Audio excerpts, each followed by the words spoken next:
My name is Jane Lewis, and I'm a professional genealogist and heritage assistant working here at Surrey History Centre.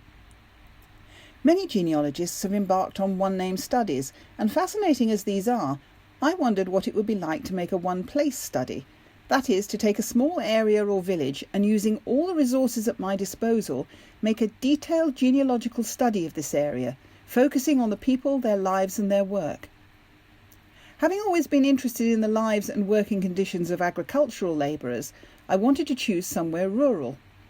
Coincidentally, it was at this point I came across the Laverty notebooks at Surrey History Centre. The Reverend Wallis Hay Laverty was rector of Headley between 1872 and 1928. It has to be said he was not inspired by any great religious calling to become a vicar.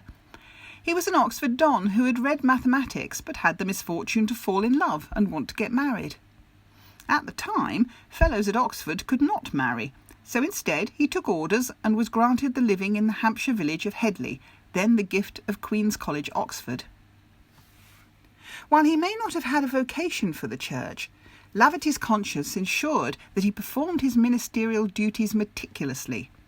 He regularly cycled around the village, visiting each house twice a year, and although he tended to leave the visiting of the sick to his daughters, there is no doubt about his concern for the well-being of its inhabitants. But that's not all he did.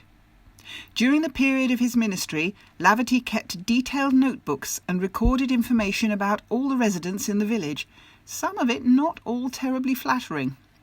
He saved newspaper cuttings, letters, snippets of local history. He copied letters he'd written and provided detailed genealogical notes for many of the families in the parish. He also drew up complex family trees and was obviously fascinated by the history of the village and the surrounding area. Entries in his notebooks take many forms, but include such observations as: "The family makes a lot of money, as the women work in the mill, and he has a pension and works." Of another man he said, "Short man, bought my carrots, Christmas 1880. Sometimes he had rather disparaging remarks, such as, "Had a large family, but many died. Dirty people. She works, he drinks." And then again of another man, "He a drunken fellow, commonly called Spider. Told him at the Iron Room he'd been drunk half his life." However, although some of his comments were slightly on the snippy side, it shouldn't be interpreted that Laverty was uncaring. The second half of the 19th century saw a huge agricultural depression, and Laverty is obviously aware of the hardships in his agricultural community. Among his notes is a letter, a begging letter if you like, dated March 1896, where he writes to the parish, "Edward Hill, late of Bayfields Farm, desires the kind of help of neighbours and friends in providing him with a horse in place of the one which has just died. He is one of the many sufferers from the depression, and until better times must support himself by hire carting, etc." He then goes on to beg his parishioners for contributions towards replacing Edward Hill's horse. Above all, these notebooks present a window through which to observe the workings of a 19th century village.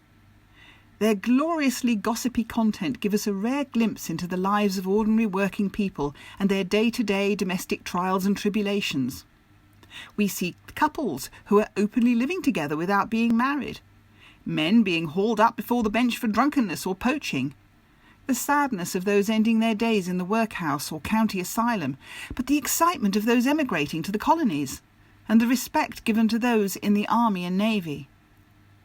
However, above all, we can be fascinated by the unravelling of the tortuous genealogical connections of the various families, and later the tragedies of those losing children to the carnage of the First World War. For anyone lucky enough to have ancestors in Headley, these notebooks are an essential read. For anyone who wishes to study social history in an agricultural community, like me, they are a precious resource.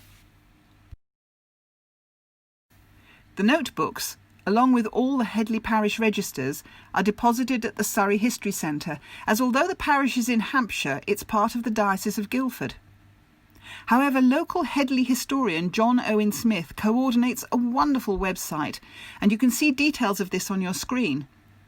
His team of volunteers have faithfully transcribed these notebooks, and I urge you to visit and read for yourself the riches they contain. For further information on the Laverty notebooks and all the archives and local studies resources at Surrey History Centre, simply get in touch and we'll be happy to help.